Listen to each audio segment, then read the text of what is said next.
Communications announcements. 5A, notice of the court's order granting approval for the city's request to demolish and remove a blighted housing structure at 104 West Winona Avenue. Such property owned by Rebecca Lesser. See notice. Mr. Bond? Just to keep you updated, because we get a lot of questions about is the city doing anything to remove these properties, and this is another, I think this is the third one now, we'll actually remove following the flood. This one was not repaired and is in serious disrepair. We've tried to, facilitate other changes, and this is the next course that we have to follow. Once the home is removed, then the property still is in the ownership of the original owner. We don't get the property per se.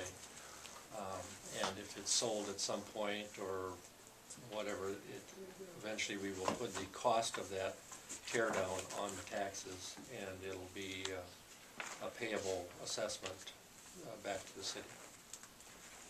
The other ones were in the range of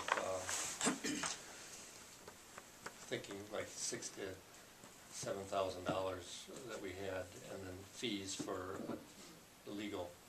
So we probably have $8,000 or $9,000 tied into the other two homes. So that's two previous ones? And how many possibly in the future are there? I'm hoping that's it. There might be one more that seems to have slowed down to a dangerous pace of not getting done. But we'll continue to work with the people and see if they're going to make progress. All right. Anybody else? Yes, sir. Well, on that regard, I'd like to see that bid available to anybody and everybody that wants to put in a bid for demolition. Mm-hmm. So at least 3 that I know of. They're not bids, though. They're just quotes. Quotes? Yeah. Okay. Because of the amount, so we will, part of this is we want to get it out of there before the warm weather strikes again, and then we will have problems. So we will send out and see what we can get and get her done. Anything else, guys? All right, 5B, notice of a grant award from the Department of Natural Resources of a $175,000 Trail Legacy Grant for the extension of the state's Root River Trail to the Creekside Park and Moccasin Bluff areas. This grant, if and when accepted, will require a minimum local cash match of $58,333. See attached notice. The grant was 70% of what we had applied for. We applied for $250,000, and we were awarded the $175,000, which, considering that they had $30 million of grant requests for $3 million of $3.4 million of funding, was fairly remarkable in our mind. We've also been exploring and have found a possible grant that we could use actually as the city match, and not only is it that good, but it's good enough that it would take us to the full amount of the $300,000 that we had for the project. So it would not only take care of the $55,000 or whatever that number was, but it would take care of anything over that it took to get to the $300,000 that we project the project to be.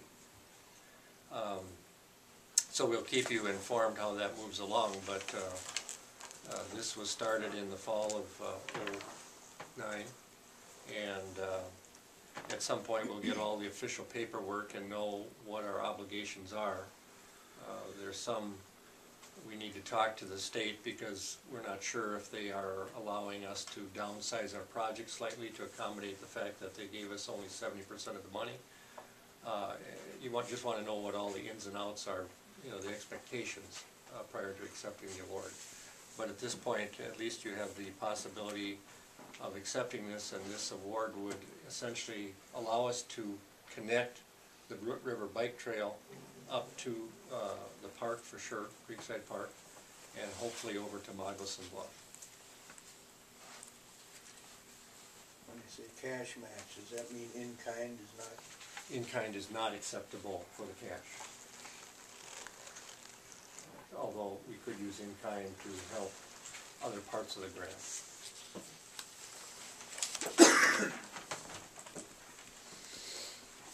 When do they have to know? When they send us the paperwork, we'll put it on the agenda for final acceptance, then they, I would assume that should be coming in the next month or so.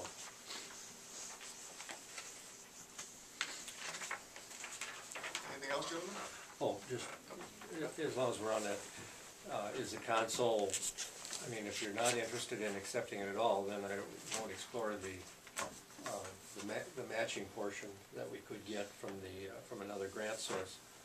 But if you're interested, I think the costs are gonna be somewhere in the neighborhood of $1,500, I would guess, to get that done. I would move to move forward with the project.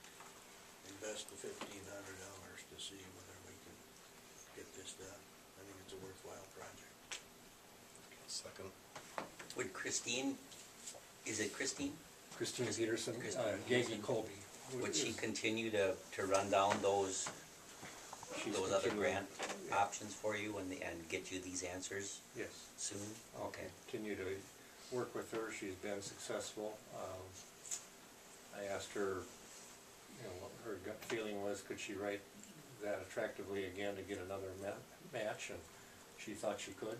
So I said, of course, you'd give us all the money back if you didn't get it. And, you know, that's kind of how that goes. But yeah, I think they've done a good job and did a nice job on the first one. So.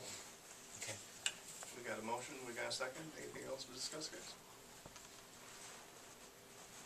All right, then, all in favor, say aye. Aye. Opposed? Motion passes. 5C, email from Marie Botcher to the City Council regarding her resignation from the Planning Commission effective 1/19/2010.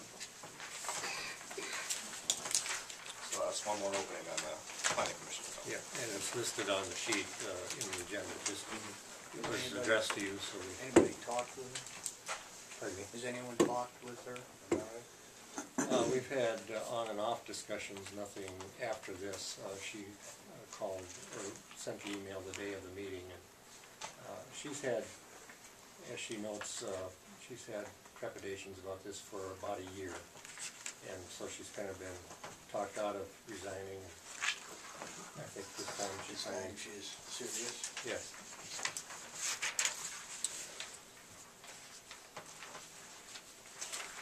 Nothing else? All right, let's move on to number 6, the consent agenda. 6A, approval of verified claims and funds summary report for the reporting period ending January 22nd, 2010, see attachment.